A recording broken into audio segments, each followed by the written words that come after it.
Hello दोस्तों, बैलेज्म academy channel में आपका बहुत बहुत स्वागत है। दोस्तों आज के इस सेशन में हम मोस्ट इंपॉर्टेंट क्वेश्चंस को सॉल्व करने वाले हैं जो कि आपके सुपर टेट, यूपी टेट, लेखपाल, रीट, साथ ही साथ आपके आने वाले किसी भी कॉम्पिटेटिव एग्जाम के लिए मोस्ट इंपॉर्टेंट है। दोस्तों यहाँ पर जितने भी क्वेश्चंस लिए गए हैं ये सारे क्वेश्चंस आपके सिलेबस पर बेस्ड होंगे, साथ ही साथ आपके प्रीवियस ईयर क्वेश्चंस पर बेस्ड होंगे। तो पूरे सेशन में लास्ट तक बनी रहिएगा और लास्ट में हमें जरूर बताएगा कि आज का ये सेशन आपको कैसा लगा। तो बिना देरी करते हुए चलिए शुरू करते हैं सबसे पहले क्वेश्चन से।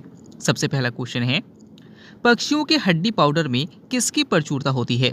ऑप्शन आपके सामने magnesium, option B phosphorus, option C beryllium या फिर ऑप्शन डी टेरिलिन। इसका सही आंसर हो जाएगा ऑप्शन बी फास्फोरस। उससे याद रखिएगा कि पक्षियों के हड्डी पाउडर में फास्फोरस की अधिकता होती है, इसलिए इसका उपयोग जो खेती होती है, खेती में मृदा की अच्छी क्षमता बनाने के लिए किया जाता है। अगला क्वेश्चन, वायु में किस गैस की अधिकता से पत्तियां काली हो जाती है? ऑप्शन आपके सामने radon, option B ozone, option C argon या फिर ऑप्शन डी ऑक्सीजन। इसका सही आंसर हो जाएगा ऑप्शन बी ओजोन। तो याद रखिएगा कि ओजोन गैस एक ऐसी गैस है जिसकी अधिकता होने पर पौधों की जो पत्तियां हैं ये काली होने लगती है। अगर आपसे पूछा जाता है कि किस गैस से मछलियों जैसी गंध आती है, तो याद रखिएगा ओजोन गैस से ही मछलियों जैसी गंध आती है। अगला क्वेश्चन, तरल अवस्था में पाई जाने वाली अधातु कौन सी है? ऑप्शन आपके सामने पारा, option B iodine, option C bromine या फिर ऑप्शन डी क्लोरीन। इसका सही आंसर हो जाएगा ऑप्शन सी ब्रोमीन। तो याद रखिएगा कि तरल अवस्था में पाई जाने वाली एकमात्र धातु जो है वो पारा है और एकमात्र अधातु जो है वो ब्रोमीन है। अगर आपसे पूछा जाता है कि सबसे चमकीली अधातु कौन सी है, तो याद रखिएगा आयोडीन है। अगला क्वेश्चन, अन्य अल्कोहल किसे कहा जाता है? ऑप्शन आपके सामने methyl alcohol, option B spirit, option C ethyl alcohol या फिर ऑप्शन डी इनमें से कोई नहीं। इसका सही आंसर हो जाएगा ऑप्शन सी इथाइल अल्कोहल। तो याद रखिएगा कि इथाइल अल्कोहल को ही अन्य अल्कोहल कहा जाता है। अगला क्वेश्चन, कपड़े के जंग को हटाने के लिए किसका प्रयोग किया जाता है? ऑप्शन आपके सामने लैक्टिक अम्ल, ऑप्शन बी ऑक्जेलिक अम्ल, ऑप्शन सी एसिटिक अम्ल या फिर ऑप्शन डी टार्टरिक अम्ल।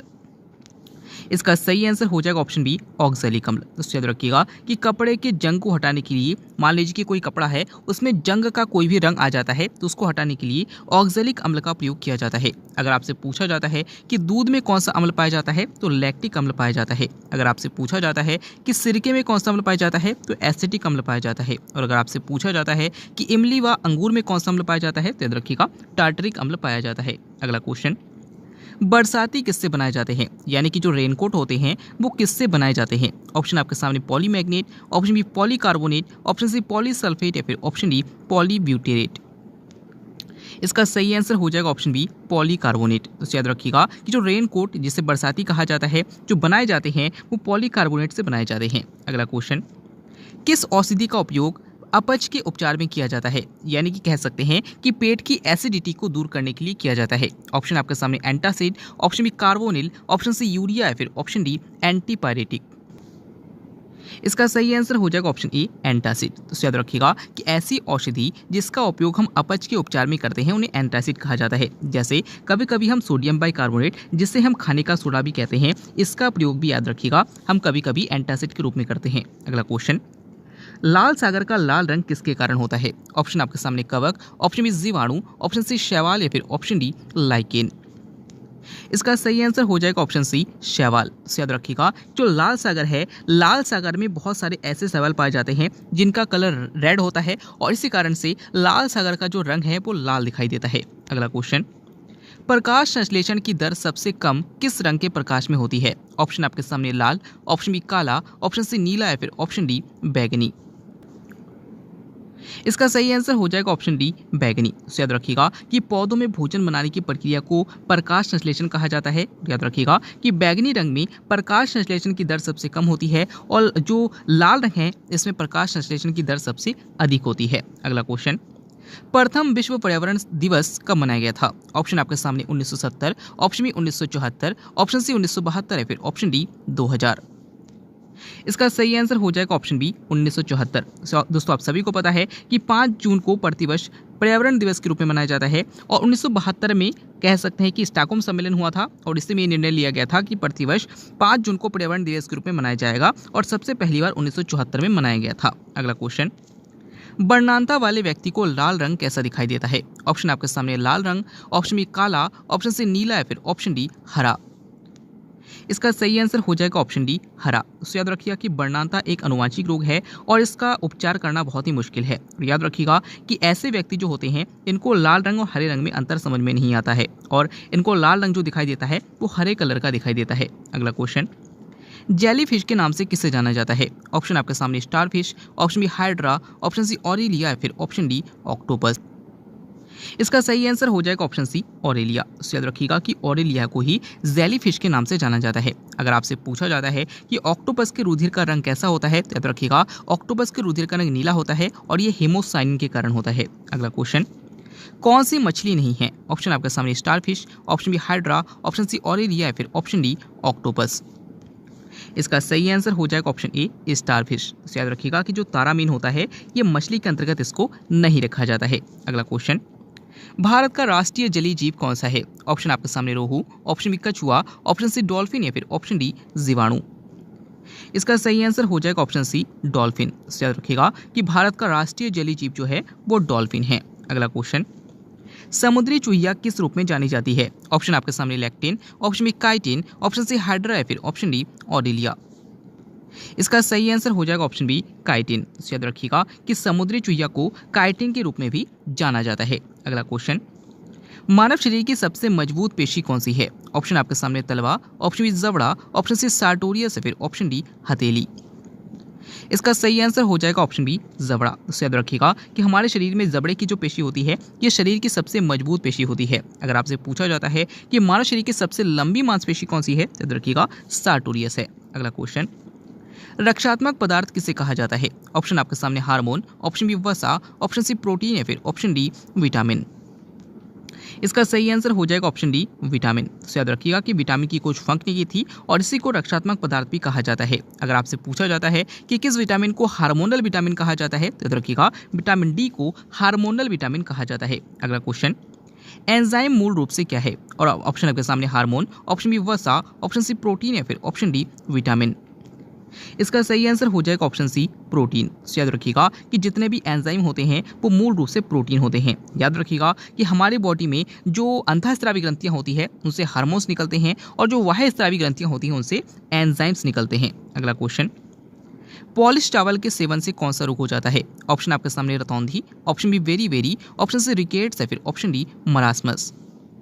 इसका सही आंसर हो जाएगा ऑप्शन बी वेरी वेरी। तो याद रखिएगा कि चावल को पॉलिश करने पर उसमें से विटामिन बी जो है वो नष्ट हो जाता है और इसी कारण से विटामिन बी की कमी से हमें बेरी बेरी रोग हो जाता है। अगर आपसे पूछा जाता है कि मरासमस रोग किसकी कमी से होता है तो याद रखिएगा प्रोटीन की कमी से होता है। अगला क्वेश्चन, हरियाणा हरिकेन किसे कहा जाता है? ऑप्शन आपके सामने Kapil Dev, option B Lata Mangeshkar, option C Virat Kohli या फिर ऑप्शन डी सचिन तेंदुलकर। इसका सही आंसर हो जाएगा ऑप्शन ए कपिल देव। तो याद रखिएगा कि कपिल देव को ही हरियाणा हरिकेन के नाम से जाना जाता है। अगला क्वेश्चन, सांड युद्ध कहाँ का राष्ट्रीय खेल है? ऑप्शन आपके सामने Italy, option B Spain, option C America या फिर ऑप्शन डी इंग्लैंड।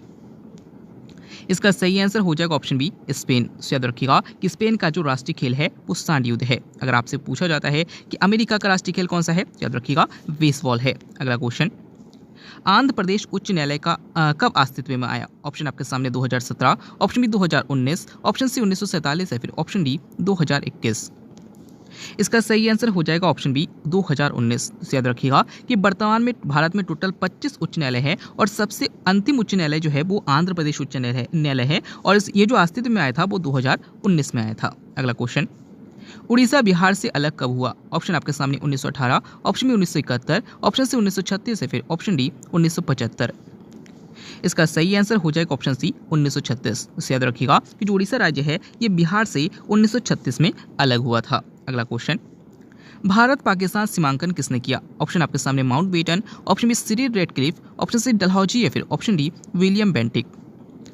इसका सही आंसर हो जाएगा ऑप्शन बी सिरिल रेडक्लिफ। तो याद रखिएगा कि भारत और पाकिस्तान के बीच रेडक्लिफ रेखा है और इसका जो सीमांकन किया गया था वो सर सिरिल रेडक्लिफ के द्वारा किया गया था। अगर आपसे पूछा जाता है कि भारत पाकिस्तान विभाजन किस योजना के तहत हुआ, याद रखिएगा माउंटबेटन योजना के तहत हुआ। अगला क्वेश्चन, जिन्ना को हिंदू मुस्लिम एकता का दूत किसने कहा? ऑप्शन आपके सामने Leila Seth, option B Sarojini Naidu, option C Annie Besant या फिर ऑप्शन डी मीरा कुमार। इसका सही आंसर हो जाएगा ऑप्शन बी सरोजिनी नायडू। तो याद रखिएगा कि मोहम्मद अली जिन्ना को हिंदू मुस्लिम एकता का दूत सरोजिनी नायडू ने कहा था। याद रखिएगा कि सरोजिनी नायडू जी थी ये भारत की पहली महिला राज्यपाल थी। और याद रखिएगा कि जो सरोजिनी नायडू है इनको भारत कोकिला भी कहा जाता है। नेक्स्ट क्वेश्चन है प्रार्थना समाज के संस्थापक कौन थे? ऑप्शन आपके सामने महात्मा गांधी, ऑप्शन बी आत्मा राम पांडुरंग, ऑप्शन सी केशव चंद्र सेन या फिर ऑप्शन डी स्वामी दयानंद सरस्वती।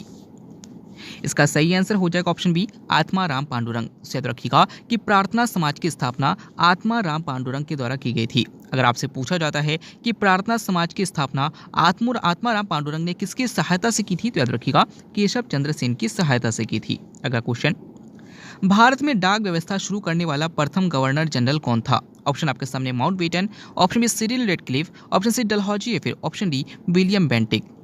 दोस्तों इस क्वेश्चन का आंसर आपको कमेंट बॉक्स में बताना है।